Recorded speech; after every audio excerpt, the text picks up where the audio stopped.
Lord, collègues, nous sommes le Subcommittee des droits internationaux de la personne du Comité permanent des affaires étrangères et du développement international. Aujourd'hui, le 6 mai 2014, est notre séance 25. We are televised, colleagues, and we have two witnesses today as part of our Iran Accountability Week. This is an event's the wrong term, a series of hearings that have been occurring for several years now at the behest of our colleague, Professor Kotler, but with the full support of all committee members. We have today two witnesses with us. Fatima Hagigetju is the Chief Executive Officer of the Nonviolent Initiative for Democracy. Shari Bryan is the Vice President of the National Democratic Institute. My clerk advises me that Madam Hagigetju, you'll begin first, and that Ms. Bryan, you have somewhat more concise or lesser remarks. I'll just mention, as you're crafting your remarks, if they are not fully pre-prepared, that the more time that gets taken up in the opening remarks, the less time we have for you to respond to questions. And my own experience, I think committee members will agree with me, is that often the questioning and answers are the parts that are best able to allow you to bring out the facts that you think ought to be before the subcommittee. So, yes, Mr. Speaker, or Mr. Sweet. Because of the nature of the testimony today and the fact that I know some of our members usually have to leave at the end to go into the House, I wonder if we could get a quick agreement. We have witnesses coming on the Eritrean study. I don't know when they're rescheduled to, but I've just been privy, as you are aware too, Chair, of a human rights impact assessment that was done by an international human rights lawyer on the specific mine, the Bisha mine in Eritrea. And I'd like to, I've already chatted with most of my colleagues to have this gentleman who did this study actually come here and testify before us. And I'm wondering if we just get agreement and schedule that in. Is there any comment on that? Agreement? Is agreement? Okay. Well, can we leave that up to the clerk to determine the most suitable time? All right. Let's turn back to our witnesses then. And I invite you, Ms. Hagigetju, to please begin your testimony. Thank you. Thank you very much. Mr. Chairman and honorable members, it is a privilege to be here. As you may know from my background, I was an elected member of Iranian Parliament 2000 until 2004, and I was the youngest woman in the Parliament. Today, I would like to discuss Iran's election processes, which, as I demonstrate here, violate principle of free and fair election. As elected members, you all know that the conducting free and fair and transparent election is essential for true representation of a country's population to govern themselves and translate their will into action.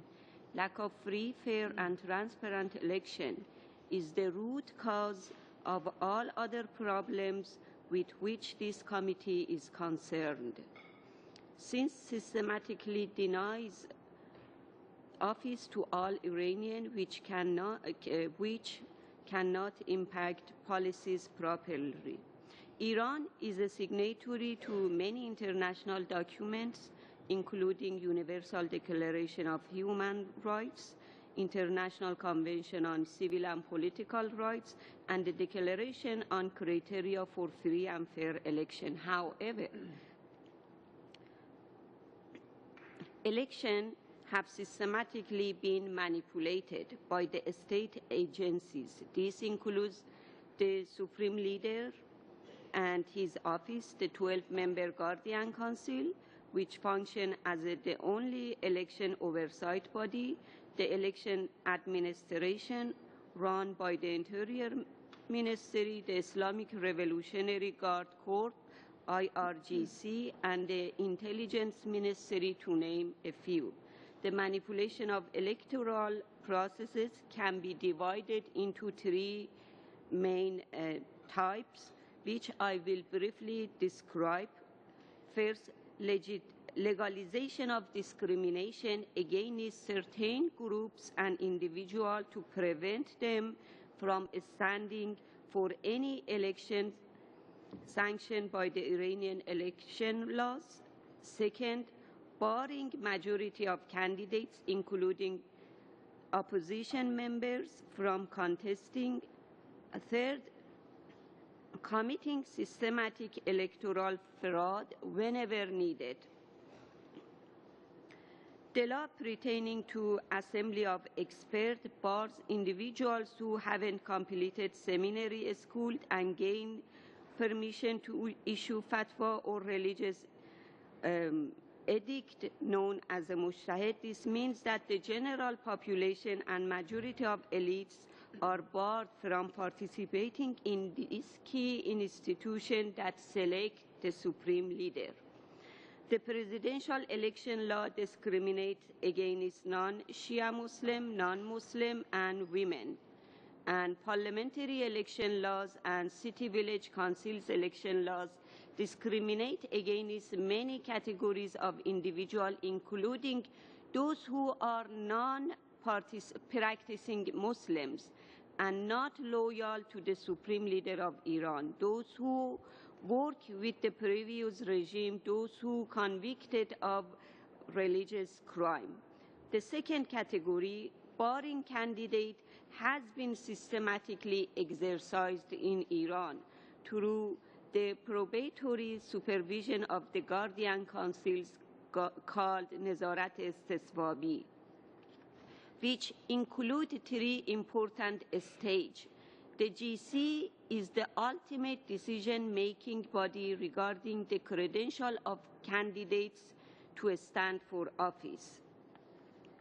In December 2003, by order of the Supreme Leader, the GC decided to base approval of candidates for any election on proven qualification of candidates called Ihraz Salahiyat, which is contrary to the Constitution and concept of free and fair election, and deprives the right of citizens to compete in election. Just as an example, for parliamentary election, GC disqualified 49% of candidates, 3,379 out of 6,000 in 2004. I have so many examples, I just escaped this part. In recent years, GC has controlled its control even over country's executive board by disqualifying nominated trustee until a desired board is formed. And third, which is very important, invalidating and halting election. The Guardian Council invalidate partially or totally outcomes of many districts in previous election without being accountable before law. There are no independent, international, or domestic election observer allowed in Iran, and the results from each polling station are not publicly accessible.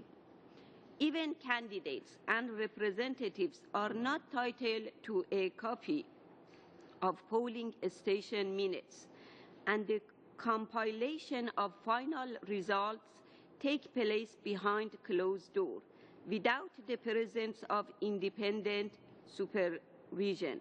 As a result, it is not clear whether invalidation happened due to massive fraudulent activities or not. Presumably, the GC has nullified outcome of election in particular districts to give seat to desired candidate. For instance, in 2000, when I was elected as a member of parliament, 700,000 votes of Tehran were nullified in order to give seat to Ghulam Ali Haddad Adel, who is father-in-law of son of the Supreme Leader, later become the Speaker of the Parliament in next parliamentary election. And third, systematic electoral fraud whenever needed. In the last decade, a political phenomenon has been identified by political activists called engineering elections. Even though the Iranian constitution and election laws have forbidden interference of military personnel in politics, the Islamic Revolutionary Guard Corps has played an important role in engineering election for decades. Mohammad Baqir Zulqadr, a former deputy of IRGC, revealed that a complex, multi-layered design to ensure the victory of conservative forces, or Ali Mutahhari, a current member of parliament, on his parliamentary address stated that IRGC has interfered in many districts and supported their desired candidate. Many candidates who won and who lost have affirmed this, quoted from Mutahhari. In the absence of independent media and free political party and assembly, the state propaganda apparatus, including the national TV and radio, as well as the Office of Friday Prayer Imams and Mosque, are used to shape the public opinion in favor of the regime's desired candidate. Last but not least is the role of Committee Emdad Imam Khomeini, a state-run organization to support the poor, which has played a role in buying vote by distributing goods to the poor. What can be done? This systematic intervention demonstrates that elections are not free, fair, and transparent in Iran. This process has more negative and unbalanced impact on women in particular. Therefore, the international community should employ non-violent measures to pressure Iran to meet her international obligation on UDHR and other international treaties. The second cycle of Human Rights Council's Universal Periodic Review for Iran is scheduled for October 2014. Addressing systematic violation of free, fair, transparent election in Iran must be part of the second review, and Canada has an important role to play. Canada has been consistent in her approach to human rights. Thanks to all of you, Canada can engage other countries to create pressure for free and fair election in Iran, at least competitive one. I believe free and fair election will change the leadership of the country in a long run. If this pressure is built now and continue over the next 2 years, Iran's government may accommodate some of the demands of international community for free, fair, and transparent election for the 2016 parliamentary election. In closing, the international community should ask Iran to, 1, respect the rights of all citizens to be elected at periodic, genuine, democratic election by amending electoral laws to be inclusive, match international standards and best practices, and recognize independent, non-partisan civil society organizations. Second, observe the transparency of the whole process of election, including candidate qualification, the publication of outcome for each polling station, and the tabulation of votes. Third, allow credible and independent international and domestic election observers to monitor elections, especially for 2016 parliamentary election. 4, respect freedom of assembly of political parties and civil society organizations. 5th, recognize freedom of media without fear of illegal prosecution. 6, encourage more women to stand for and gain access to office. Given their important role in society, their percentage of population, and their interest in addressing broader issues that are of dire concern in Iran today. 7. Seek UN technical assistance on election in order to strengthen electoral processes and to enable international observation to validate the integrity of electoral processes and to assure relatively highly standard for free and fair election in Iran.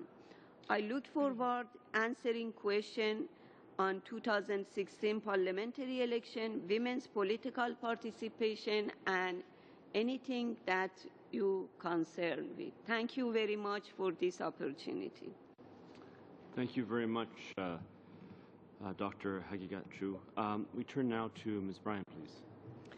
Yes, thank you, ladies and gentlemen. It's an honor to be here, and I have very brief remarks. I represent the National Democratic Institute for International Affairs based in Washington, D.C. We support democracy and governance around the world, currently working in over 65 countries with the support of the U.S. government, European governments, and the Canadian government. And for that, we have deep appreciation for the Canadian support of democracy and governance around the world. I would like to underscore Fatima's very important remarks today. As she has laid out, the 2016 elections will be far from what it could be considered free and fair by any standard. I think the recommendations which she has just articulated are standards that could be easily met by the Iranian government with support of the international community. They are achievable. They're very basic things like publicizing polling stations, supporting international observation are minor activities that the government should consider and the international community should push for. We are currently working with Fatima and her colleagues on ideas for supporting more women in political office in Iran, which we think is important. The number of women currently stands between 2% and 3%, which is affecting society at large in the country. We're also working with civil society activists both inside and outside Iran in the lead up to the 2016 elections. So again, thank you very much for having us both here. We appreciate your time and look forward to your questions. Thank you very much. Given the amount of time we have remaining before we have to end our proceedings, we have time for the rounds to be 6 minutes long. Mr. Sweet, would you like to begin? Thank you very much, Chair, and thank you very much for your testimony. I'll just start, Ms. Bryan, with you, because you had mentioned about civil society in Iran. After the last uprising was put down so violently by the Revolutionary Guard and the Basij, how intact are they in the communications and organization, and do you feel that they have still the resolve to mount some clear resistance to send a clear message that they want free and fair elections? Thank you very much for that question.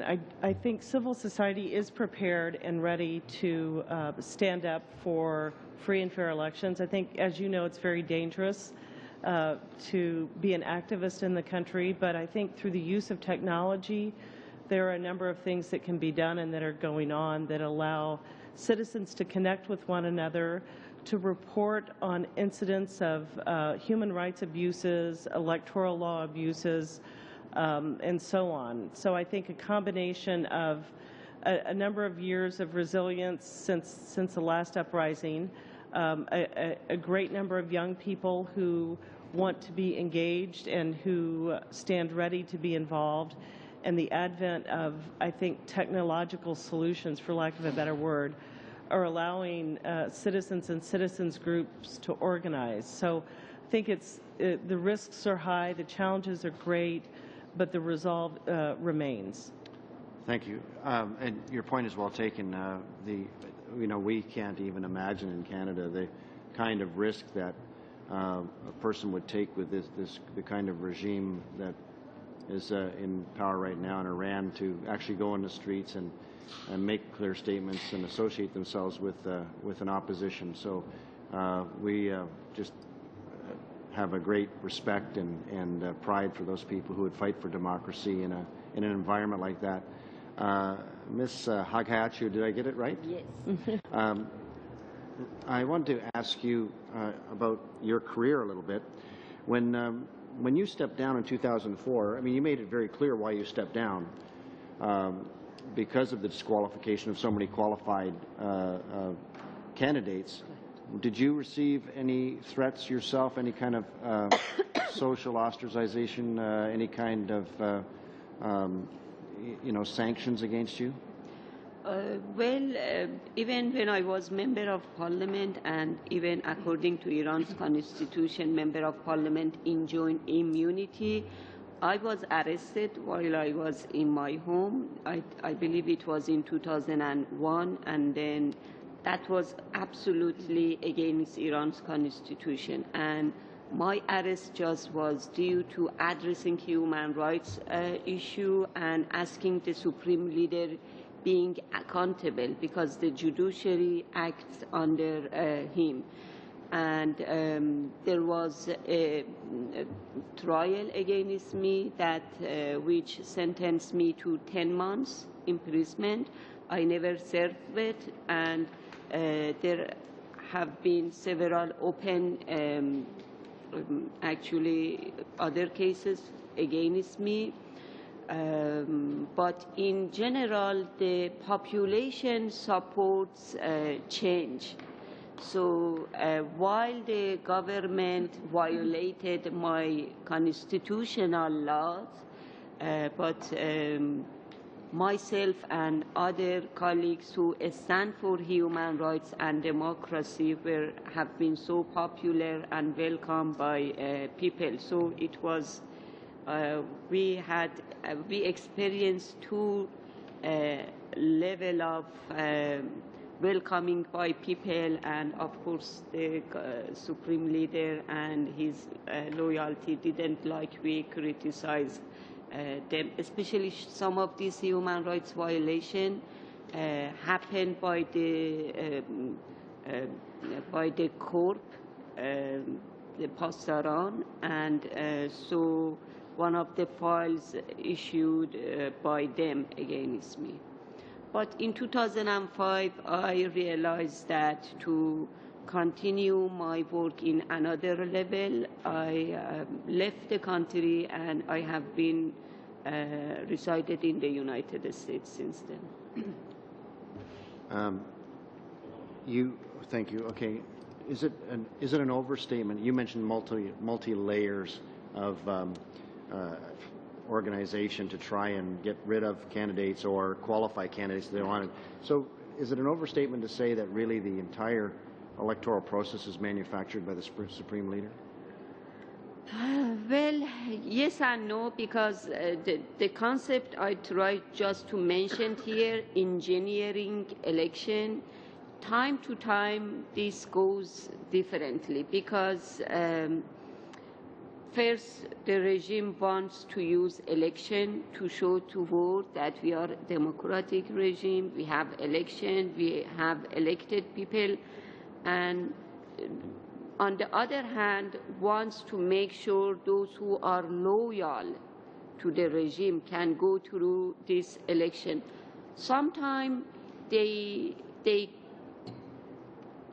things doesn't happen the way they want. For instance, they disqualified Hashemi Rafsanjani, a very powerful man in the country, but they qualified Mr. Rouhani, who seems to carry same agenda for having a better relation with international community and actually having better domestic policy, and who concerns about human rights issue, although the judiciary is independent than government. I mean, sometimes even though election is manufactured, as you use, I say engineered, it doesn't matter which word to use, sometimes you find people can go through, navigate through the system. That is our hope. And we think if international community put pressure on Iran's government and resume this pressure for next 2 years, we may have competitive election. Still, it's not free election, but still you can feel that people have representative inside the government. Thank you. Mr. Morrison, please. Well, thank you, Mr. Chair, and I'm going to attempt the name just one time, just out of respect. Hagagatu? My goodness, it's just a small miracle. I'm going to call you Fatima from now on. Yeah, Fatima is okay. You've spent your time in the U.S. since leaving Iran. Have you gone back at all to Iran during that time? No. Do you feel being before us here today will put you at risk if you returned? Yes. Well, that matches very closely the years of reports we've heard coming out of Iran, but I thought it was worth putting that on the record. Listening to you now, President Rouhani's completed his first year pretty well, and you sound more optimistic than anybody I've heard speaking of Iran in the last 5 years. Do you see him as that, a dynamic change as to the last president? Of course, with no major you can compare Rouhani to Ahmadinejad. He was disaster and very unfortunate for the nation. I am optimistic for several reasons. First of all, if you want to bring change, you have to be hopeful. You have to envision future and try to reach to that future. And second, we have democratic forces inside the country, even though the oppression is so heavy inside the country, but this is a force inside the country. And although maybe in terms of some of human rights standards, the situation hasn't been changed since Rouhani came to power, because of the judiciary is independent than the government. In another word, President Rouhani has no power over judiciary, but he cares about this issue. He wants to open up political atmosphere. He wants to give more room to democratic forces inside the country, and he has to navigate. It's very difficult job, and he thinks he has to start with economy. First, if he be successful to address and by mutual agreement close the nuclear file and sanction be lifted, people would feel little bit empowered economically, and then through that they can move to like political reform. It's very slow. Well, you know, you're touching on something that's very critical here. Professor Akbar was before our committee, I think that's how you pronounce his name, and he spoke to us about the fact that it was very critical that the synergy happens within the country to move it forward to a more democratic nation, number one. And what I'm hearing from you today, for Rouhani to be successful, that he has to get the economy moving to the point and be seen to the rest of the international community that he's moving things forward so sanctions are lifted. So at some point we have to start backing away from the sanctions and actually encouraging this by backing away. Am I hearing you correctly? Well, I think it does have several components. The social issue is multi-layered and complex. And I believe to have people support in general for a democratic country, you have to address their everyday life challenges, which is economy. And that is pretty much attached to international sanctions. This doesn't mean we have so many mismanagement in the country. I don't want to say everything is tied to the sanction, but technically those goes together. Giving more room to Rouhani, I believe, would give more power to him to win majority of seats in next parliamentary election.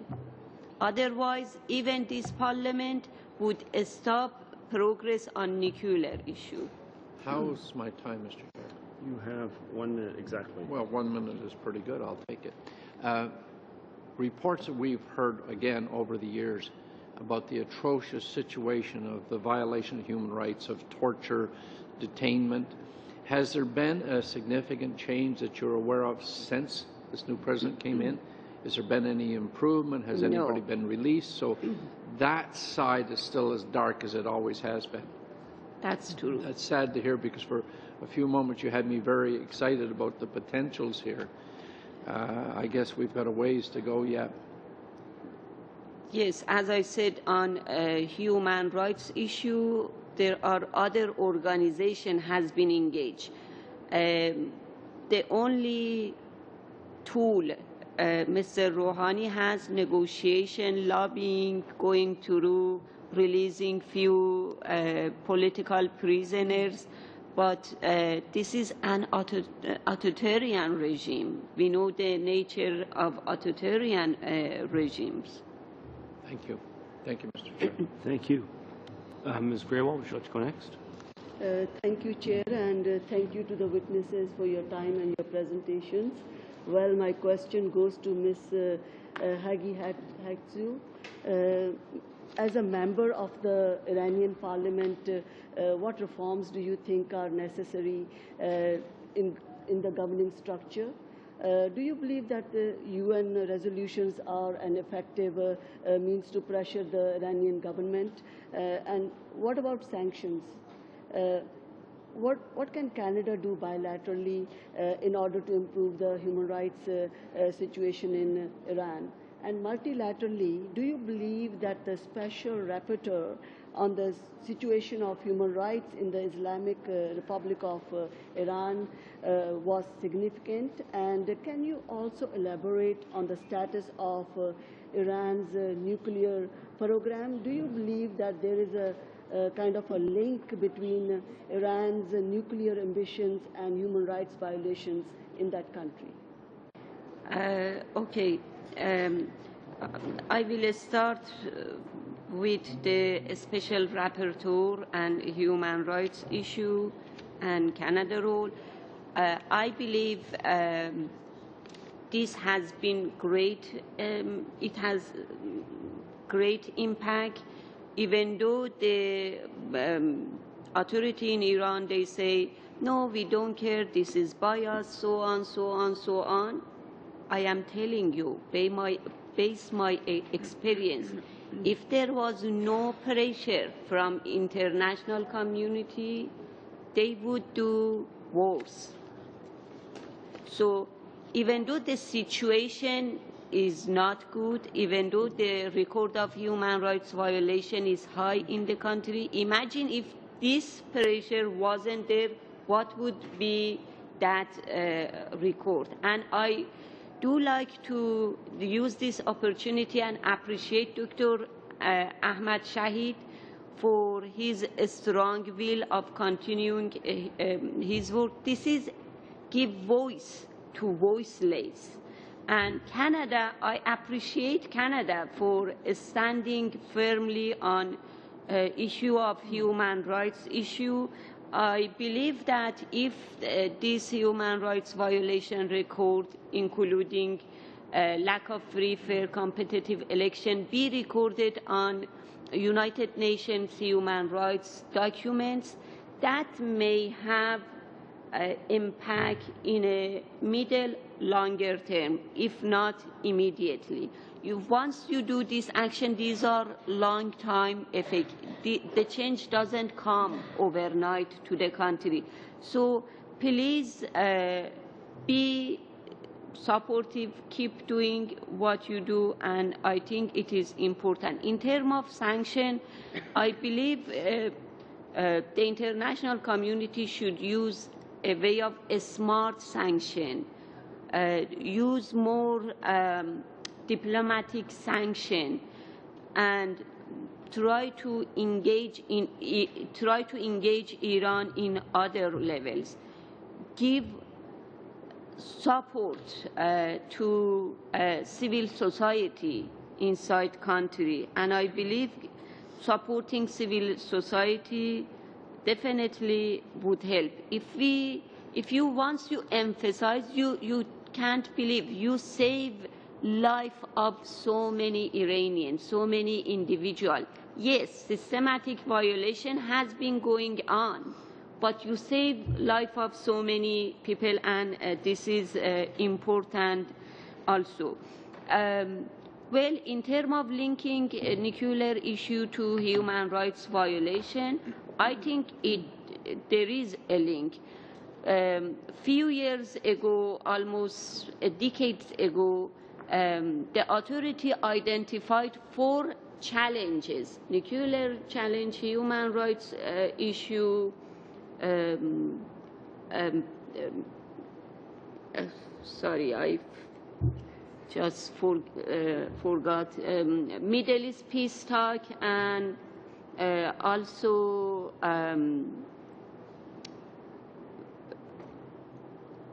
I know the words, I forget, I am sorry.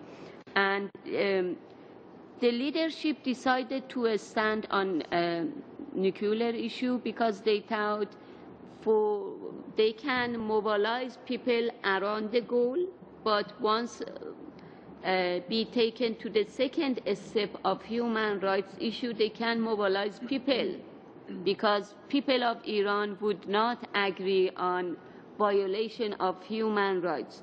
So I think while nuclear negotiation goes well, and I believe President Rouhani is genuine to address issue and close the file and give access to visit the site. I visited most of nuclear sites in Iran when I was member of parliament. But on the other hand, human rights issue is very important. International community should not forget to address that, because if we have a democratic government inside Iran, you can make sure that democratic government, while is accountable to its own people, this democratic government would respect international standards as well. If I'm missing something? Yeah, no, well, there's another question here. Yeah. Could you please also tell us something about the discrimination of women in relation to gender segregation, marriage, divorce, and mandatory dress? Can you also elaborate on Iranian restrictions on women's education, and how do women activists fare in trials, prison, and in the media? And do you believe that Mr. Rouhani has kept his promise to improve women's rights in Iran? Yeah, as you know, women are outnumbered men in university, and rate of literacy in country is over 90%. So in general, comparing with other neighboring countries, the population in general are educated population.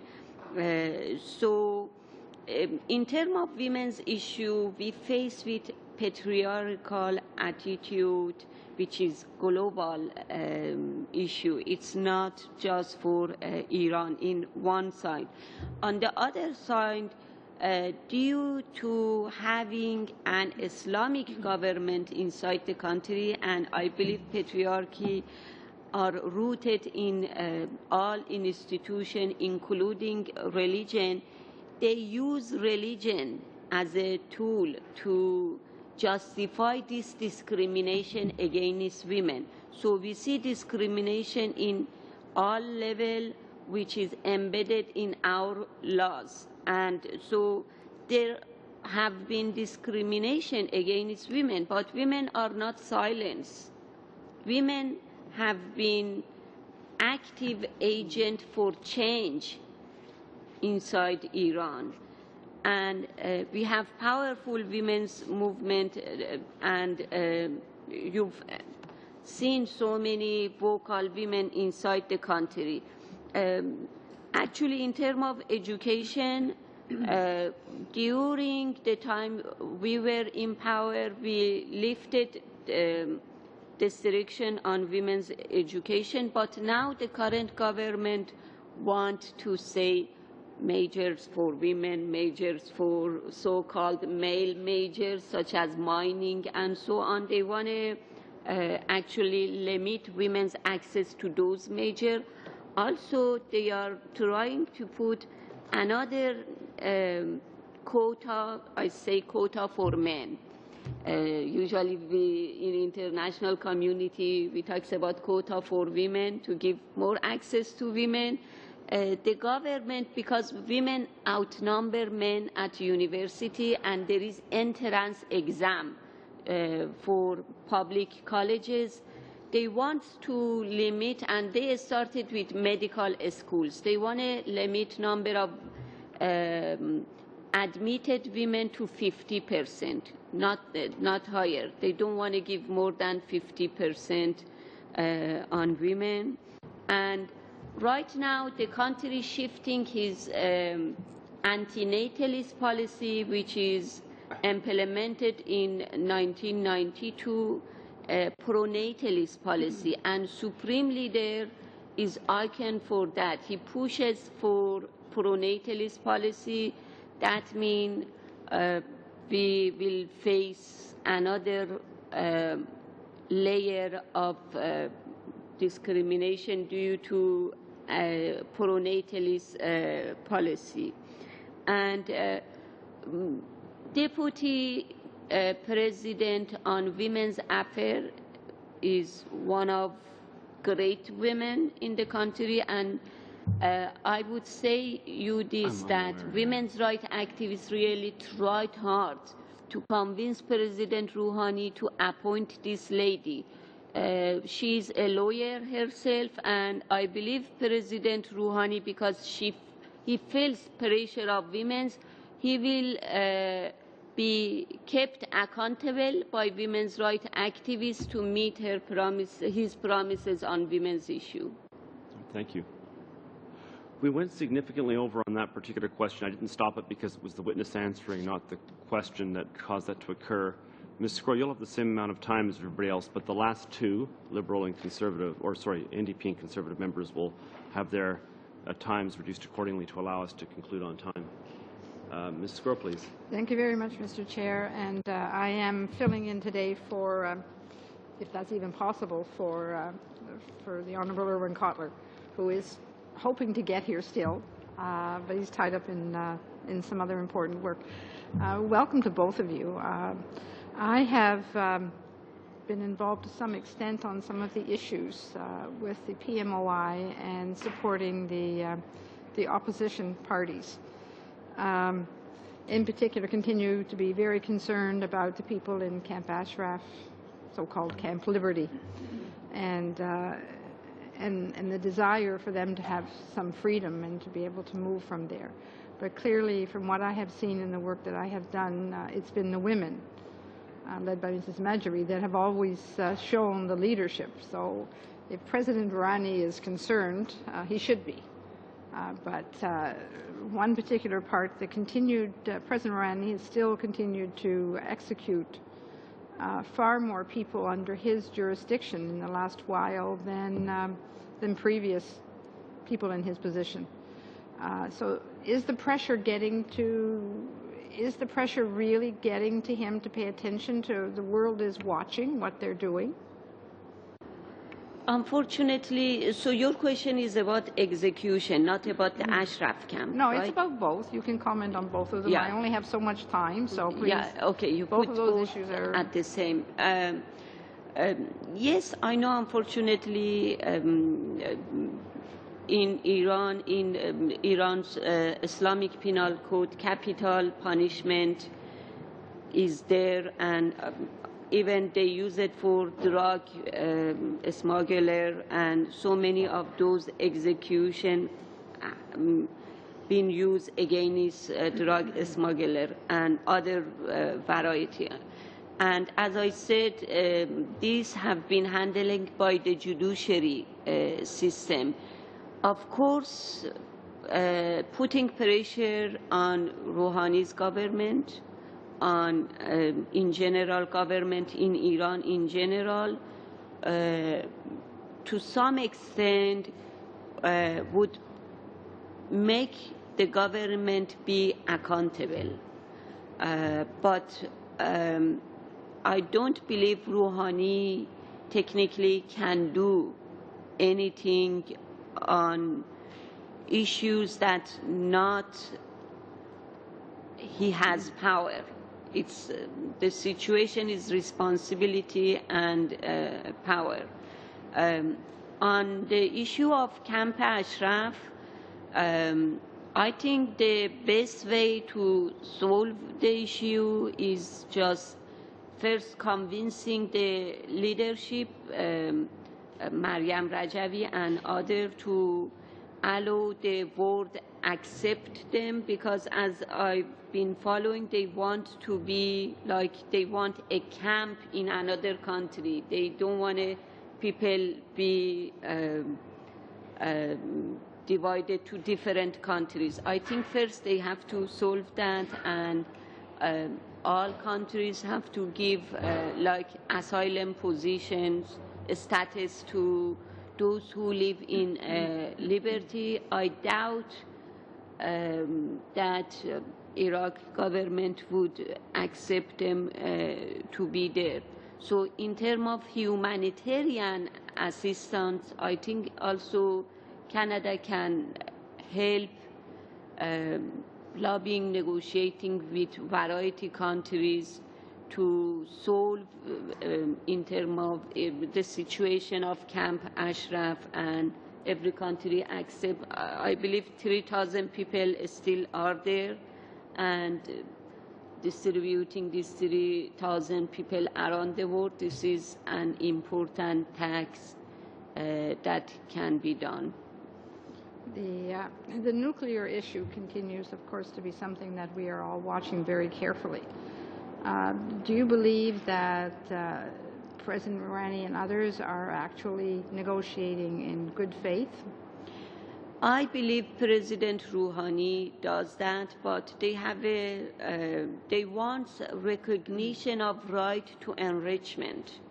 And I think they are not going, and I talked to so many politicians in Washington, D.C., they understand this, and I think that is part of the final deal, that you have to meet something in the middle. Of course, no parties can get the whole things from a negotiation. In Iran, just last week there was a conference of supporters of Jalilis, you know, the former chief of nuclear negotiator, and they raised their concern that Iran gave out a lot. So we have one force inside the country, they push President Rouhani to not giving up. On the other hand, international community also has legitimate concern over the nature of nuclear program. So I think maybe the real solution really is recognition of nuclear enrichment, but under very heavy supervision and inspection of the United Nations Atomic Agency, and also maybe a sort of international consortium that to make sure that the program is not going to divert to weaponization. That is maybe a permanent solution. If that be still part of the negotiation in a comprehensive agreement, I think yes, genuinely President Rouhani can continue. Otherwise, unfortunately, this is just an order. Anytime Supreme Leader can stop him or ask him to go to another direction. So the point is, if you could, if international community can close this negotiation within a framework of 6 months, that would be best option to address international communities on the negotiation. Otherwise, you can't know, there might be a chance that President Rouhani being more under pressure, and then we don't know what will happen next. Ms. Bryan, did you want to comment? You're over by about 2 minutes, Ms. Grove. Sorry about that. We do have to cut the other questioners shorter. We're only going to do 4 minutes each in order to accommodate the time constraints we face. Mr. Schellenberger? Thank you. Ms. Hagegatu, is the law of the land Sharia law or some sort of Sharia law in Iran? Well, the Guardian Council has been there to make sure that legislated bills are not against Sharia law. And sometimes, even if a law becomes against Sharia law, there is expediency council who would arbitrate in favor of public interest. But in general, yes. Okay. If there are gains to a more democratic and human rights friendly country, what's to say the Supreme Being may respond with force, as there seemed to be an election ago or so, when the country seemed to be a little more going in the right direction, and then there was force put on the people. I am sorry, can you rephrase it? I couldn't understand. Okay, if there were democratic gains made in the country, Yes, if there was human rights benefits, yes. and the Supreme Being doesn't think this should happen, Okay. does he then, or the Supreme Leader, does he then put force on the electorate, on the people? Well, I think if we have, if democratic forces be more powerful, they could gain majority in public institution, real power of the Supreme Leader would be shrinked. That is the idea for having actually a pragmatic way to giving more room to a democratic government. But in general, I believe for having a democratic country, really we have to change the constitution. Yes. Okay. Ms. Bryan, I have a question. Do you feel that your organization is making a positive difference in Iran? And can you state how you would measure that success? I think that's a very difficult question to answer. I think we are having a positive impact on the margins. We cannot operate inside the country. So we are working with individuals outside the country and using technology to engage citizens over the internet. But given the security concerns and the risk that citizens are at internally, it's very difficult to, I think, have a robust engagement, which we would in most countries that we work in. But I think the gains that we see, while they are on the margins, and they may be small, they're very important in the long run. And I think that's the message for the international community, is that there must be engagement, whether it's on the margins or not. Okay. Thank you. That's All right, you basically have 15 seconds left. Mr. Benskin, please. Thank you, and thank you for your testimony. I'm the newest member to this committee, so it's been quite a learning experience on many levels, and I thank you for sharing your thoughts and your insight with us. You had mentioned a couple of times in terms of the international community helping to make a difference.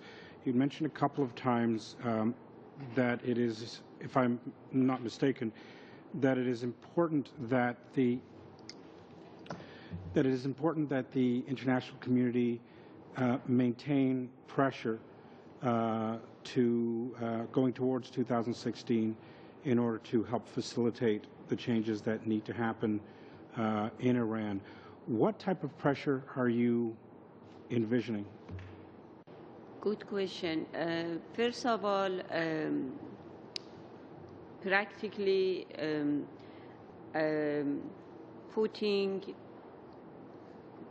working to make sure that on October version of Universal Periodical Review of Human Rights, the issue of Iran's human rights will be addressed, and for that I believe that your country should work by July, and also your country can ask other countries to put request Iran to allow international observer inside the country, even though Iran may not accept, but that would have a direct impact on having a sort of competitive election. Still, it's far beyond a free election.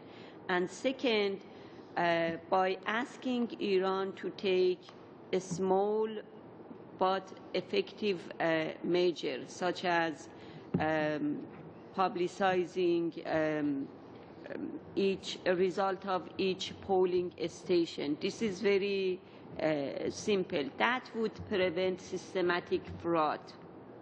And also we should empower citizens to monitor, report fraud. So technically asking Iran to be transparent, even if Iran doesn't want to change discriminatory laws, being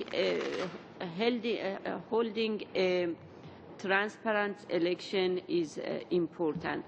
This pressure should come through Canada, through European Union, in any negotiation on human rights issue. This issue should be brought with Iran's diplomat around the world, and I mean in general political pressure, in one word, if we want to say, use all diplomatic means to address the issue of free election inside the country. And Ms. Bryan, and either one of you can answer this, but you had brought up the fact that that the communications that you have, or the dissemination of information, is happening through the use of electronic media. So I guess to the both of you, how much access does the general public in Iran have to the internet, to web-based media, web-based news, and information? Yeah, actually for that, in general, there is access, but it's very slow. One solution that Iranian activists who are expert on ICT suggested is giving access to population through internet via satellite. And that, if I am correct, needs a real fund. And if that be a multi-nation project to provide internet via satellite, I think that would assure Iranians that have access to information. Dissemination of information is basic tools and means for creating a democratic government. I think this is one of the most important projects supporting a democratic Iran inside the country. Internet via satellite. Time? You're actually over your time, but Okay. Ms. Bryan hasn't had a chance to respond yet. I would just agree with what Fatima said. All right, thank you very much. Yeah, you're actually quite a bit over your time, Mr. Benskin, so I appreciate your conscientiousness in asking rather than launching into another question, which is so often what occurs. Not that I'm pointing fingers at anybody whatsoever.